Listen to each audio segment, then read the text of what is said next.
Hi எல்லோரும் எப்படி இருக்கீங்க? இன்றைக்கி என்ன பார்க்க போகிறோன்னா என்னோடய ஸ்டைல் வெஜ் குருமா தாங்க.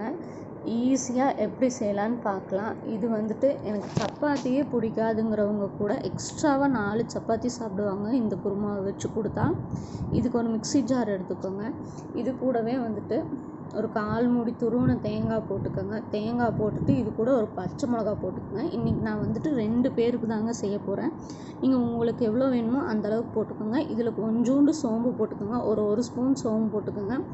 கொஞ்சோண்டு பொட்டுக்கடலை போட்டுக்கோங்க. நீங்கள் முந்திரி இருந்தாலும் போடலாங்க, கசகசா கூட போடலாங்க.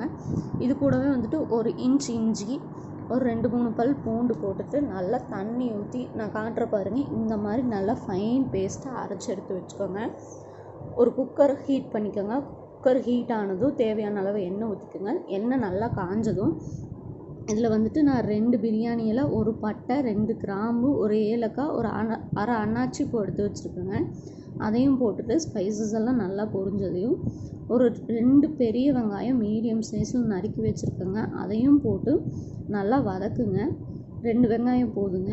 2 பேருங்கிறனால 2 வெங்காயங்க. நீங்கள் எவ்வளோ பேர் இருக்கீங்களோ அந்த அளவுக்கு போட்டுக்கோங்க குவான்டிட்டி.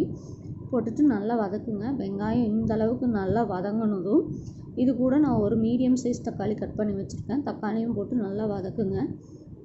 தக்காளி வெங்காயம் எல்லாம் நல்லா வதங்கி வரணுங்க.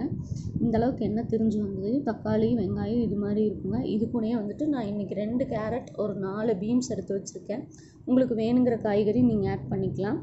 இதையும் போட்டுட்டு ஒரு 2 மிக்ஸ் பண்ணுங்கள். அந்த வெங்காயம் தக்காளி கூட காய் நல்லா மிக்ஸ் ஆகுங்க. மிக்ஸ் ஆனது இது கூட வந்துட்டு வீட்டில் அரைச்ச மிளகாத்தூள் போட்டால் தாங்க இந்த குருமா டேஸ்ட்டாக இருக்கும். ஒரு 1.5 ஸ்பூன் வீட்டில் அரைச்ச மிளகாத்தூள், 1/4 ஸ்பூன் வந்துட்டு மஞ்சத்தூள் போட்டுக்கோங்க. இப்போ அரைச்சி வச்சுக்கிற பேஸ்ட்டையும் ஊற்றி மீதம் இருக்கும் இல்லைங்க மிக்ஸி ஜாரில், அதையும் நல்லா போட்டு தண்ணி ஊற்றி கிளக்கி ஊற்றிக்கோங்க.